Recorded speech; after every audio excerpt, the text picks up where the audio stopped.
What's up, guys? In this tutorial, I'm going to show you how to manually register APs or switches if you're having issues registering them from the Fortigate directly and you don't have a FortiCloud key. So if you're familiar with the Fortinet registration process, if you do it through their support website, you have to have the serial number of the access point or switch and the cloud key that's associated with that access point or switch. However, if equipment's installed and you never got the FortiCloud key, you cannot go through that manual registration process. You have to register the equipment through the FortiGate once you have it onboarded. So I'm having issues with this AP. A lot of time, I've had plenty of issues in the past registering APs and switches from the FortiGate.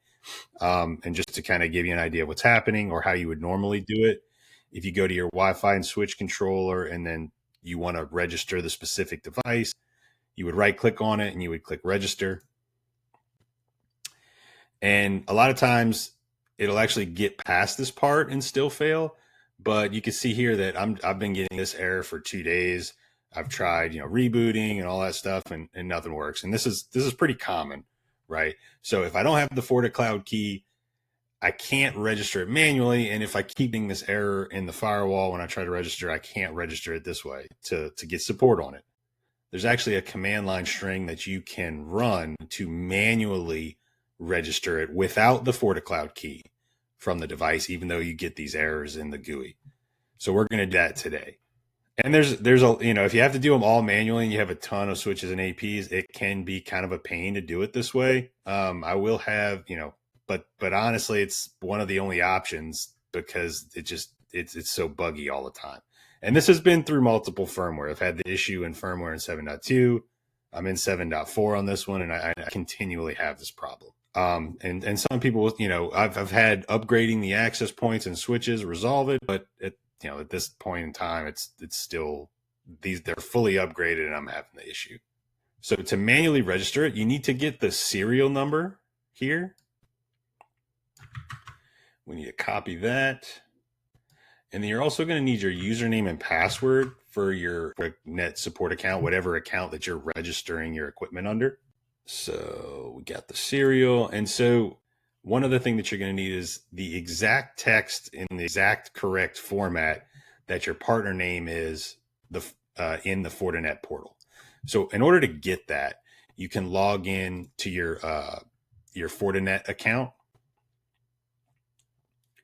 And once you're logged in, if you just click on any piece of equipment that you have previously registered, just anything, it doesn't matter which one it is.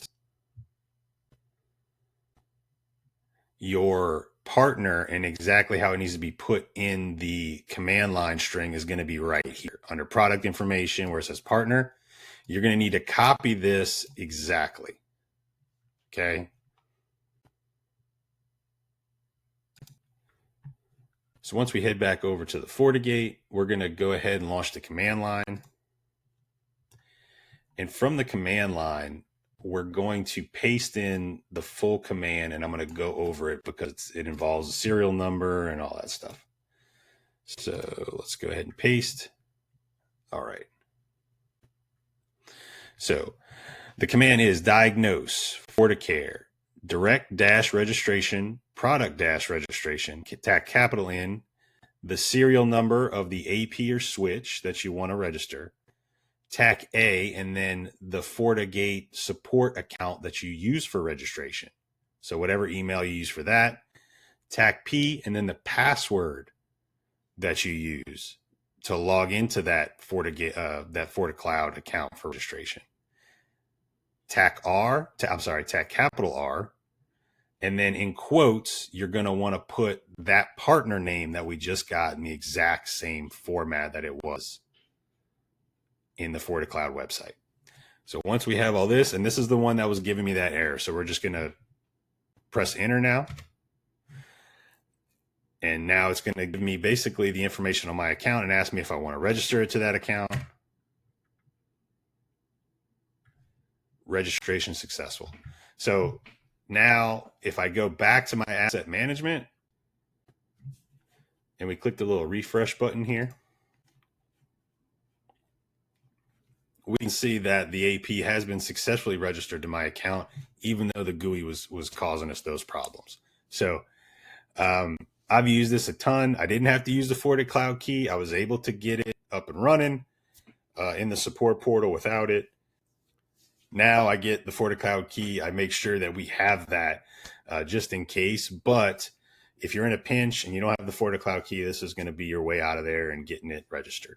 So I hope this was helpful for you. If you have any questions or comments about this method, go ahead and drop a comment down below. As always, I appreciate you watching, and I'll see you in the next one.